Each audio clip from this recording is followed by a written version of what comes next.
Boa tarde, ou boa noite, pode ser bom dia também, né? Professor Manuel, com a disciplina Gestão da Qualidade, gravando uma aula, seguindo aí o novo modelo adotado pela universidade, em função das mudanças ocorridas devido ao coronavírus, né? Espero que todos estejam bem. São tempos difíceis, tempos de mudanças. A gente sabe que não é fácil mudar, mas temos que nos adaptar aos novos tempos. Eu vou começar com uma frase de Max Beerbohm, e ele diz assim: nenhum trabalho de qualidade pode ser feito sem concentração e autossacrifício, esforço e dúvida. Então, para ter qualidade, que é algo cada vez mais presente e exigido nas organizações, nós precisamos de esforço, concentração. Eu vou iniciar fazendo um histórico da qualidade, até para a gente relembrar alguns assuntos que já foram tratados. Não se preocupem com as datas. As datas é apenas para que a gente possa se localizar no tempo e no espaço. Então, nessa cronologia da qualidade, a gente sabe que 1700 até 1850 era uma fase, um período artesanal. Tudo era feito para atender a necessidade do indivíduo, do cidadão. Existia a qualidade? Alguns produtos sim, outros não, na sua maioria sim, até porque o artesão vivia da qualidade do seu serviço. E por volta de 1850, 1860, nós temos aí o período de transição para a industrialização. E como administradores, nós sabemos exatamente o quanto isso impactou na vida das pessoas e impacta até hoje. Próximo de 1900, por volta de 1890, surge no cenário da qualidade e das indústrias a figura de Taylor, já amplamente conhecido de todos. Os anos de 1900 foram anos de uma revolução na vida das pessoas, assim, de uma forma estrondosa. Só para a gente lembrar, e aí vamos pensar quais são os impactos, né, no dia a dia e nas relações. Mas por volta de 1906, né, o homem inventou o cinema, o automóvel, a geladeira, o telégrafo, o telefone, a lâmpada, o rádio, a televisão e por aí vai. Olha, né, quanta coisa não existia antes de 1900, quanta coisa passou a existir após 1900, transformando a vida das pessoas e as relações, fazendo com que as pessoas atentassem cada vez mais em ter um produto de qualidade. E surge nesse processo a qualidade. Mas em que parte? No final do processo. Então, é claro, você queria um telefone de qualidade, uma geladeira de qualidade, uma televisão de qualidade, uma lâmpada de qualidade. Mas quando que a qualidade era observada? no final do processo. E de que forma? Se o produto funcionava ou não, se a lâmpada acendia ou não. Então não existia uma preocupação com o desperdício. Se funcionava, vai para o consumidor. Se não funciona, é descartado, faz outro. As coisas mudaram? Obviamente que mudaram, né? 1920, 1922, começa a se pensar no controle da qualidade em todas as fases do processo. 1930, a qualidade passa a ter um foco em cada etapa do processo, desde a chegada da matéria-prima, as suas fases e diversas fases de transformações e o seu produto final. Então entenda o processo. E a qualidade, então, com foco em cada parte do processo, porque, obviamente, começa a se descobrir que fazer qualidade apenas no final do processo tem um custo, e tem um custo muito alto. Nós já sabemos da história do Japão, da importância do Japão para o movimento da qualidade, quantos programas e quantas ferramentas foram desenvolvidas pelos japoneses. Nós já sabemos da influência americana nesse processo, do quanto contribuíram os gurus da qualidade.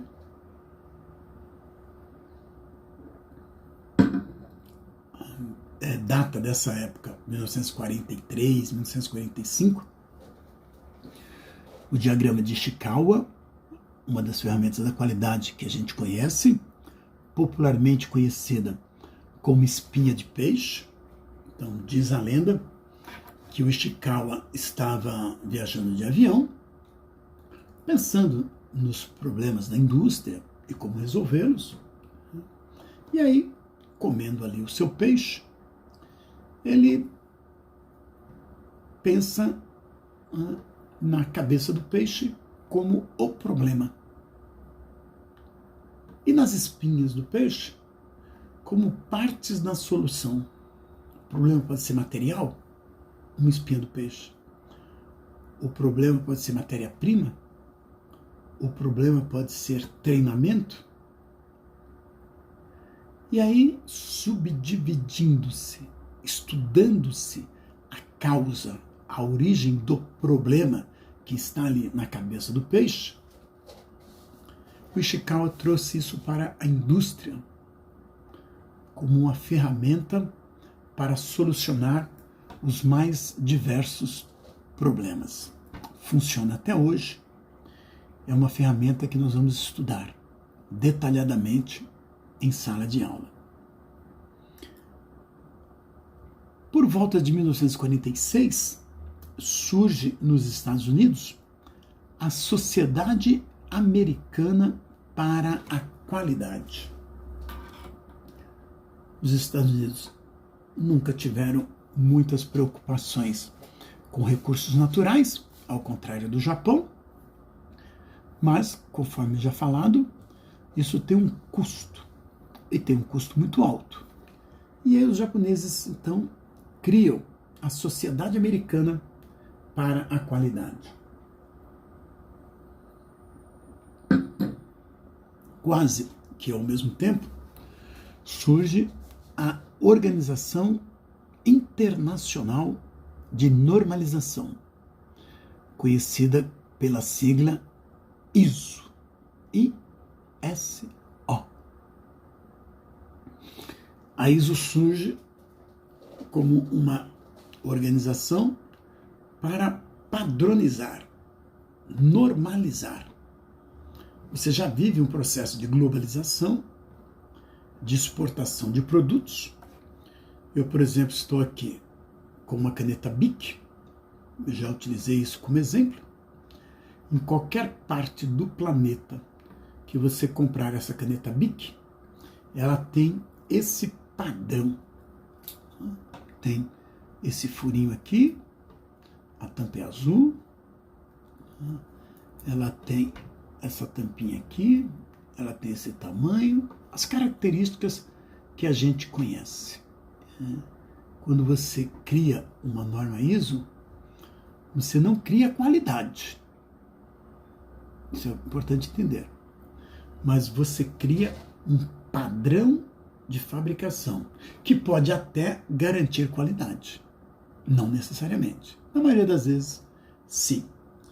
ISO, a norma ISO, nós também vamos estudar com detalhes ao longo do nosso curso.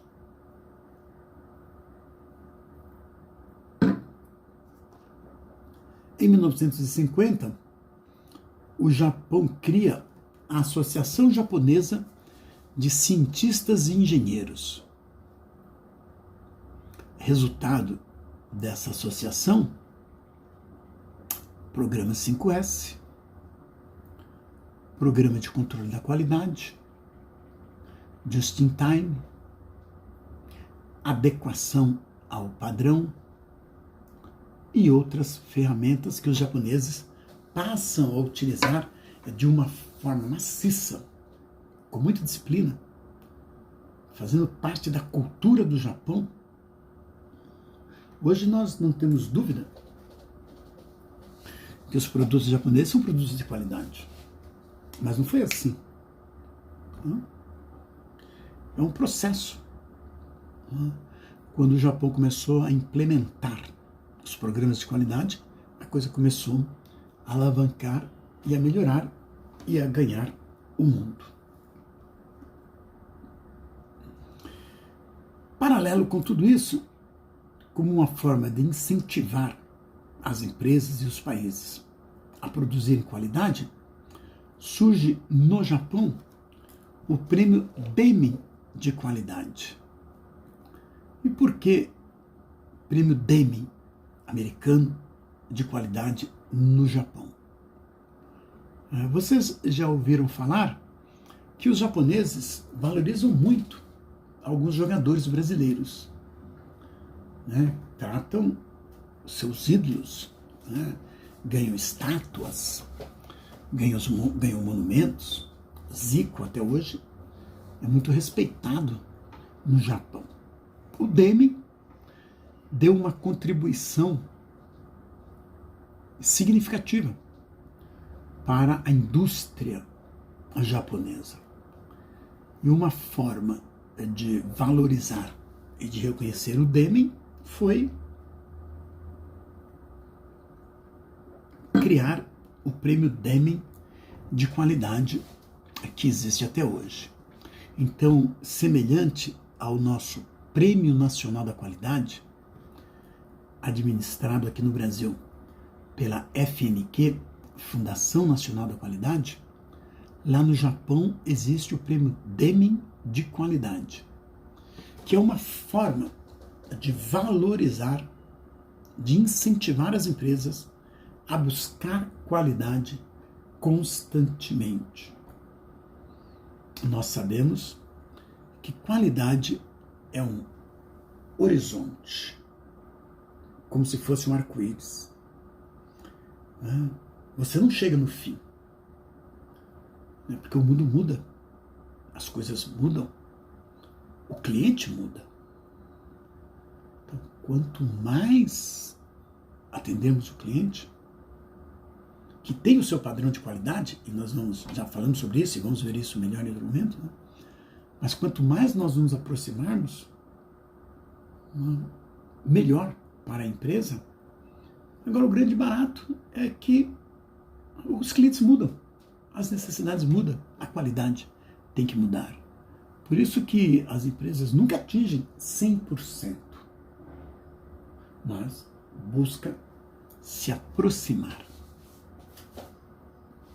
Nos Estados Unidos, existe o prêmio Malcolm Bright de qualidade, com o mesmo objetivo: incentivar as empresas a, juntamente com seus empregados, por meio de alguns critérios, buscar produzir qualidade o tempo todo. Existe, em 1991, a Europa também cria o seu prêmio de qualidade europeu. Em 1992, aqui no Brasil, surge o Prêmio Nacional da Qualidade. Tudo isso com esse processo que a gente conhece como globalização. Tudo isso nesse mundo de alta velocidade, interatividade, diversidade, sustentabilidade, conectividade. E o futuro? Talvez a gente esteja hoje vivendo e preparando um futuro menos maluco, digamos assim, né? Menos corrido, digamos assim. O cliente continua sendo o nosso Deus. Excelência para o cliente. Mas o que está acontecendo, essa questão do Covid, do coronavírus, está nos ajudando, contribuindo para que a gente dê uma pausa, nessa loucura do dia a dia. Vamos olhar mais nos olhos, se aproximar das pessoas respeitando 1 metro de distância enquanto existir o coronavírus. Nós vivemos alguns períodos conhecido como período da qualidade total, que tem seu início aí pós Segunda Guerra Mundial, que tem essa questão do controle do processo muito forte, a introdução de conceitos dentro das empresas, um foco muito grande na prevenção de defeitos, redução de custos. Qualidade passa a ser algo que tem origem desde o fornecedor até o cliente final, passando por todas as fases da empresa. Qualidade é um foco de atuação do administrador muito forte. Você tem um campo de atuação aí bem significativo. Estude bem isso, entenda bem isso, seja um especialista. A qualidade passa por um conceito bem interessante. Cria-se um slogan: fazer certo desde o começo. Ou seja, fazer certo na primeira vez. Melhorar a qualidade continuamente. Com isso é possível reduzir custos, preços, agradar o cliente. A gente está focando muito a indústria, mas o setor de serviços não está longe desse contexto. Muito pelo contrário. Todos querem um serviço de qualidade, um corte de cabelo de qualidade, um atendimento de qualidade, um hotel de qualidade, um transporte de qualidade, um serviço médico de qualidade. Então, no contexto da industrialização, os serviços também entram.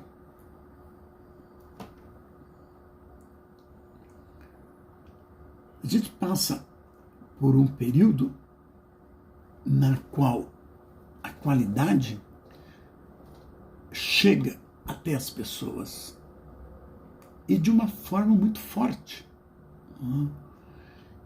englobando o que a gente já sabe e qualidade de vida das pessoas. Isso passa a ser muito importante no mundo atual, nas organizações. Então, até porque quem faz qualidade? Quem implanta qualidade?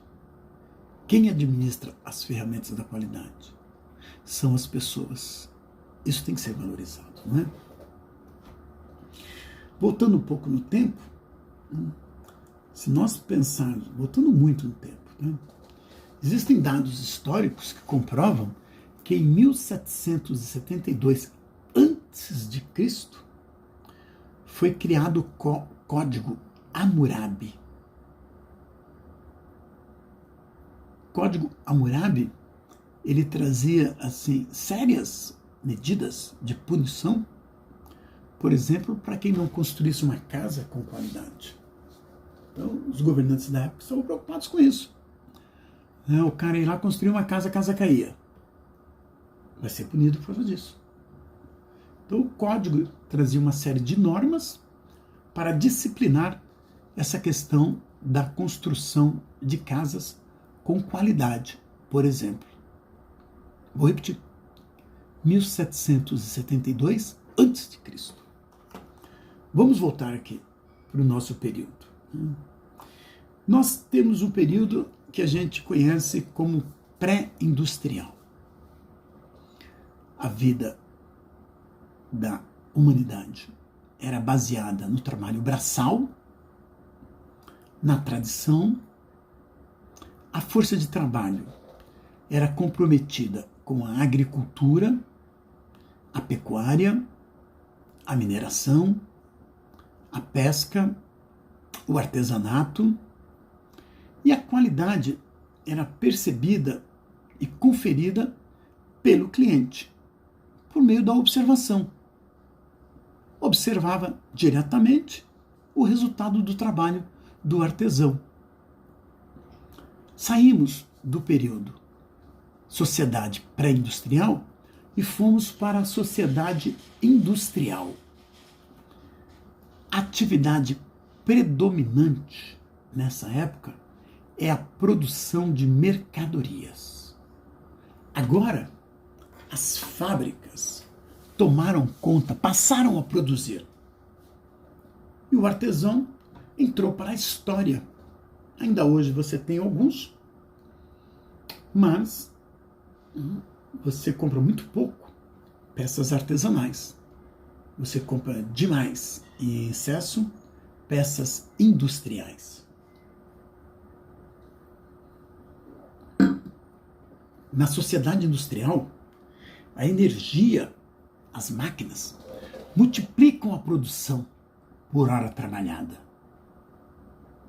A prioridade é a quantidade e a produção em massa. Com a expansão dos mercados, da globalização, do fortalecimento do capitalismo, da competitividade das empresas, de novas tecnologias incorporadas no processo produtivo. Qualidade passa a ser cada vez mais uma exigência do cliente. E nesse mundo de novas tecnologias, no qual, com o celular, você observa até a produção do seu automóvel, o seu filho numa creche, por exemplo, você faz compras pela internet e agora, no momento que nós estamos vivendo, é até interessante. Você sai dessa sociedade industrial e vai para uma sociedade pós-industrial, que está preocupada com a qualidade de vida das pessoas. O foco, ele sai um pouco da produção e da indústria e ele cai nos serviços, mas continua, a indústria continua muito forte, mas cresce nesse período, 1940, 1950, né, uma preocupação e uma busca por qualidade de vida com melhorias na saúde, na educação, beleza, lazer, tudo isso com uma marca muito forte, que é a marca da conectividade, da internet. A qualidade, ela se solidifica como um processo de melhoria contínua, se transformando e se adaptando às novas exigências da sociedade. O que fica para reflexão é o quanto nós percebemos essas mudanças. Dentro desse contexto, é importante a gente conhecer alguns teóricos, gurus da qualidade. Como, por exemplo, já falei aqui, do Deming, americano, que fez muito sucesso no Japão. Ensinou como melhorar projetos e contribuir com a implementação das primeiras medidas com foco na qualidade do produto, dos processos. O Japão se tornou um país inovador em muitos sentidos. O Deming é considerado o estrangeiro que gerou o maior impacto sobre a indústria e a economia japonesa no século XX. Para valorizar isso, foi falado aqui, o Japão criou o prêmio Deming de qualidade. O Deming tem alguns princípios, como, por exemplo, criar constância de propósito, de aperfeiçoamento de produtos e serviços com o envolvimento da liderança. Ou seja, você tem que ter um propósito e a liderança tem que estar envolvida nisso. Isso vale até hoje.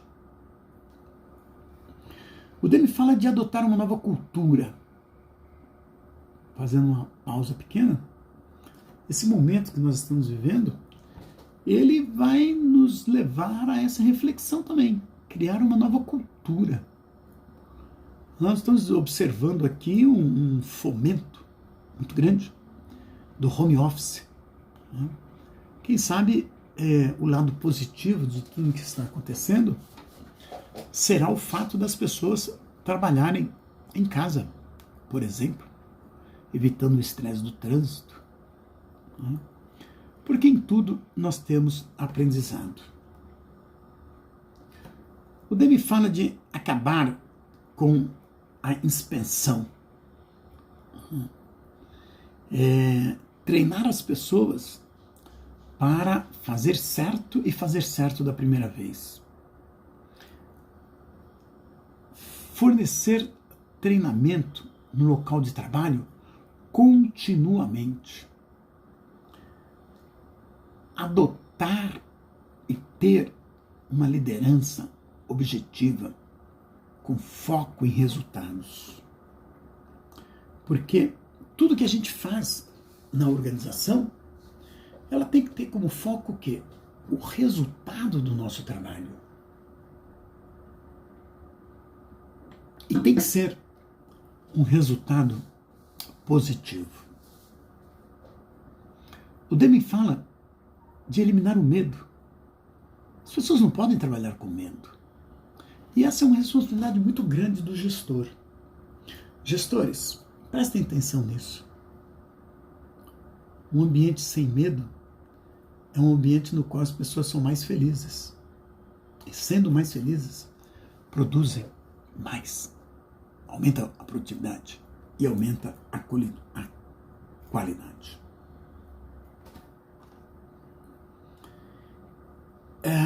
Nós temos, nesse contexto, um outro guru da qualidade, o Juran, Joseph Juran, saiu da Romênia, foi para os Estados Unidos e criou programas voltados com base já na metodologia japonesa, nos métodos japoneses, e trouxe para a indústria americana. O Deming fala muito, o Juran fala muito alinhado com o Deming, essa questão da promover qualidade por meio de treinamentos e projetos, ele traz essa palavrinha projetos aqui para o contexto. Né? O Juran, ele traz aqui um outro conceito interessante, não é? Que é premiar equipes vencedoras, premiar equipes que dão certo. Então, para que as pessoas se sintam incentivadas a cada vez acertar mais. O Demi fala da questão de adotar medidas para reduzir as diferenças de desempenho. Então as pessoas têm que ter uma produção igual, com características iguais. Para isso é importante identificar as necessidades das pessoas, dos empregados e dos clientes, obviamente. Crosby, Philip Crosby, é um outro teórico que trata a qualidade com ênfase na prevenção e não na inspeção.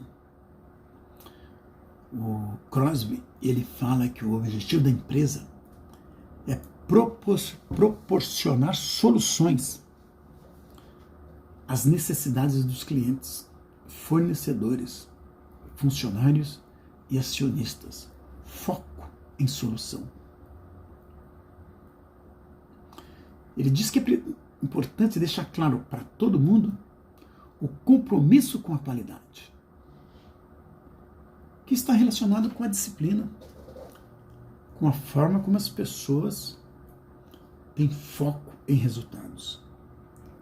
O Crosby, Philip Crosby, ele fala em formar grupos de melhorias, identificar onde estão os problemas e resolvê-los, obviamente. Medir os custos da qualidade. Treinar. Olha como todos falam de treinamento. Que no fundo o que é? É educação. Ele também fala de reconhecer e valorizar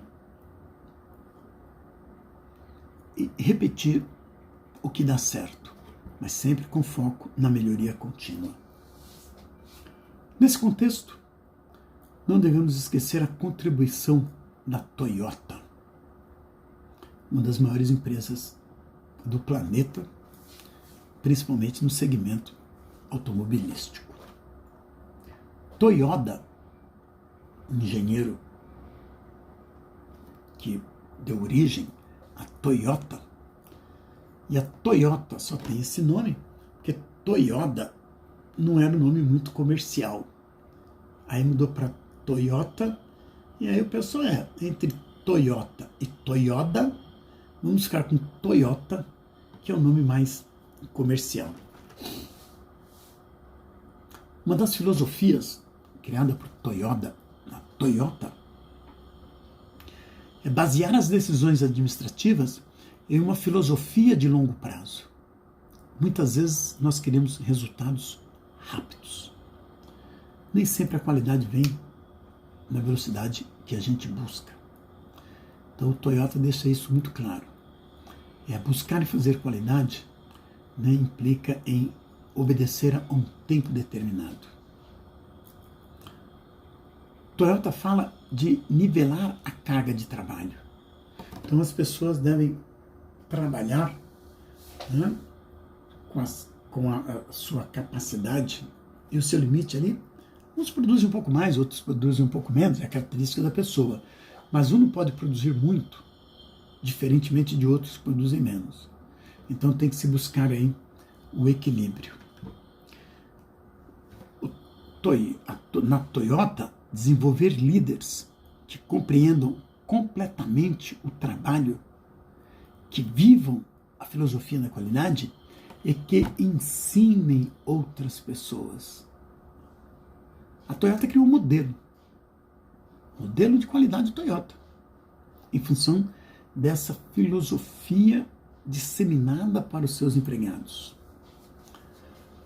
outra máxima da Toyota: tomar decisões por consenso, considerando todas as opções do empregado, do gestor, mas com detalhe, com rapidez. Tornar a organização uma organização de aprendizagem. A gente falou muito de melhoria contínua, não falamos? Então, a melhoria contínua implica em você criar uma organização com foco na qualidade.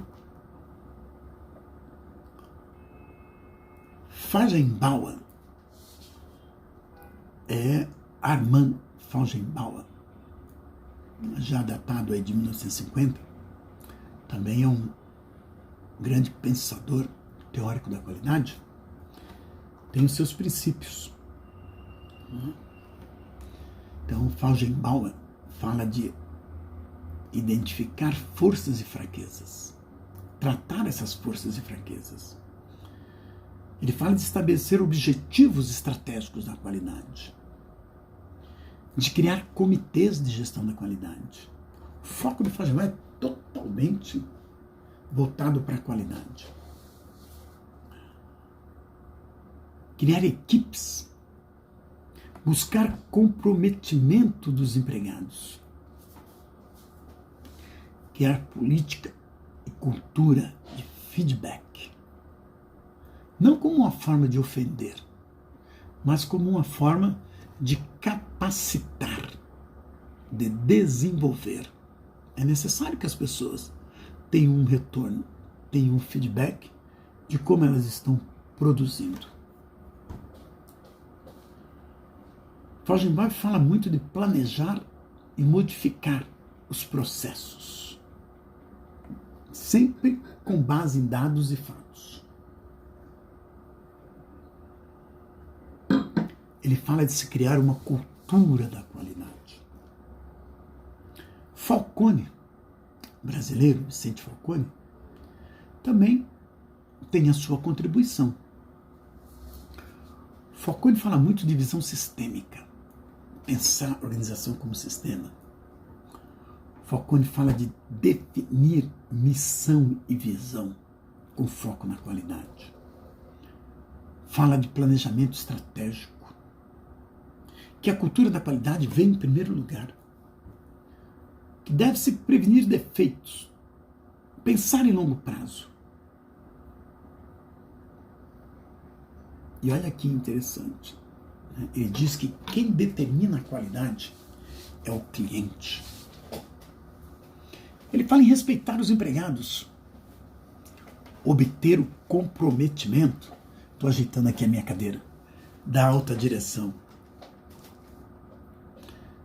Quando a gente, nesse universo da qualidade, você tem uma infinidade de teoria, de teóricos, de documentos.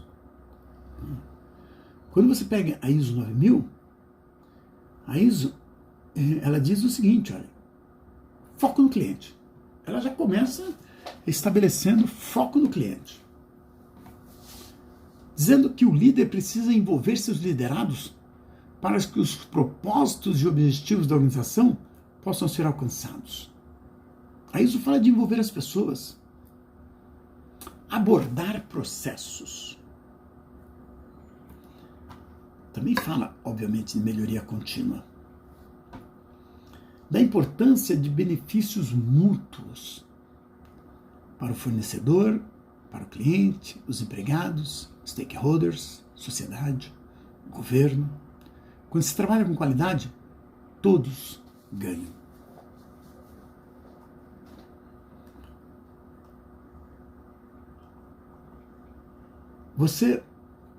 Já falamos aqui, né? Nós temos a Fundação Nacional da Qualidade, que administra o Prêmio Nacional da Qualidade. E a fundação, né, não é uma cartilha, não é uma receita de bolo, mas a fundação diz o seguinte: é importante pensar a organização de uma forma sistêmica. Nós já sabemos que muitos falam sobre essa questão. Pensar a organização né? Não como algo ali sozinho, mas como algo global, como um sistema todo. Fala em atuação em rede.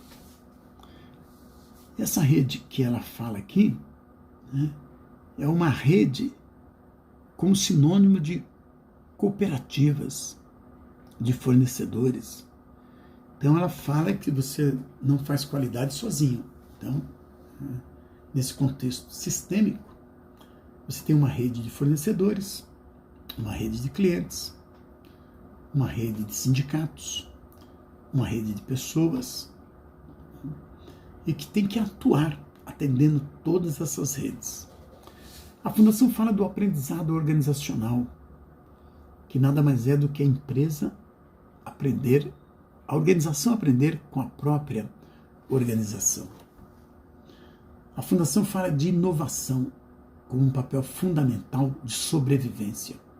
Inovar constantemente. Isso faz sentido, né? Agora, por exemplo, quanta coisa nova nós não temos que fazer. Então a inovação somos inovadores, somos criativos e precisamos ter foco, acreditar. Tudo isso com agilidade, com flexibilidade, com rapidez, se adaptando às novas situações. A Fundação Nacional da Qualidade fala que a liderança tem que ser uma liderança transformadora, que transforme as pessoas com foco em algo produtivo. A Fundação fala em olhar para o futuro, que o passado passou, não é? Então, vamos focar o futuro, melhorar o futuro. A Fundação fala que é necessário conhecer clientes, ter responsabilidade social,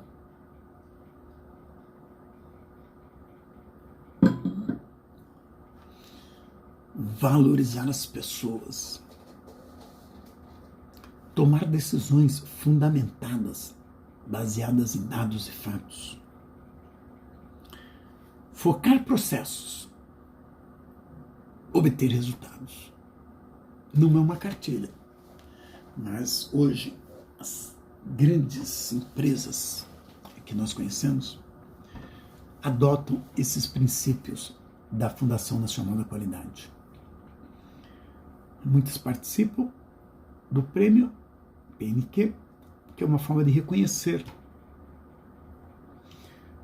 e das empresas obterem o feedback, se elas estão próximas ou distantes do modelo sugerido, pela Fundação. Após essa contextualização, nós temos aí um estudo de caso, que nós começamos a resolver na sala de aula e que vamos dar continuidade. Eu vou disponibilizar alguns exercícios na plataforma e é só vocês darem continuidade e encaminharem, para que a gente possa fazer a correção. Eu espero que a gente se encontre em breve, embora a gente já sabe que na semana que vem teremos outra aula, seguindo o mesmo modelo, o mesmo padrão. Então, assistam essas aulas, estou à disposição, como sempre estive, para esclarecer as dúvidas. Na próxima aula, eu pretendo intensificar, falar um pouquinho mais, do programa 5S, porque é uma base, o 5S é como se fosse uma base. Quando se pensa em qualidade, na maioria das empresas, o processo começa com a implantação do programa 5S, que tem esse objetivo de criar uma cultura voltada para a qualidade. É importante que a gente conheça algumas ferramentas. Falamos aqui de Ishikawa, espinha de peixe, gráfico de Ishikawa, folhas de verificação, PDCA, matriz Gucci, brainstorm, histograma, são ferramentas que nós vamos estudar na próxima aula com base no nosso estudo de caso. Cuidem-se, não se deixem abater, cuidem dos idosos, vamos estabelecer aí algumas normas, algumas regras, para que a gente saia ganhando. Finalizo com a mesma frase que comecei. Nenhum trabalho de qualidade pode ser feito sem concentração e autossacrifício, esforço e dúvida. Muito obrigado. Até a próxima aula.